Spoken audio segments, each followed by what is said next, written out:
মঞ্চলৈ মই নমস্কাৰ জনাইছোঁ আৰু ব্যতিক্ৰমক বহুত বহুত ধন্যবাদ জনাব বিচাৰিছোঁ আজি মিডিয়ালৈ নিমন্ত্ৰণ কৰাৰ বাবে আৰু আজি এক বিশেষ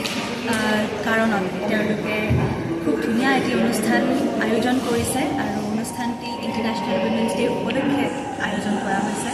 আৰু এই অনুষ্ঠানটিৰ এটা পাৰ্ট হ'বলৈ পাই মই নিজকে বহুত বেছি গৌৰৱান্বিত অনুভৱ কৰিছোঁ আৰু যি অনাৰ মোক তেওঁলোকে প্ৰদান কৰিবলৈ আজি গৈ আছে তাৰ বাবে মই বহুত আনন্দিত হৈছোঁ আৰু খুব ভাল লাগি আছে এই অনাৰটি মই নিশ্চয় এটি মৰম আৰু আশীৰ্বাদ হিচাপে গ্ৰহণ কৰিছোঁ আৰু সকলোৰে পৰা আশীৰ্বাদ বিচাৰিছোঁ যাতে আগন্তুক জীৱনত এইদৰে আগুৱাই যাম আৰু বিহুত মই ভাৰতত নাথাকিম মই এইবাৰ বিহুত থাকিম লণ্ডনত তাৰ পৰাই মই বিহুৰ যাত্ৰা আৰম্ভ কৰিম আচলতে মই বিহুৰ প্ৰগ্ৰেমৰ কাৰণেই তাতে গৈ আছোঁ বৃহত্তৰ লণ্ডন অসম এছ'চিয়েশ্যনে মোক তাতে নিমন্ত্ৰণ জনাইছে কিছু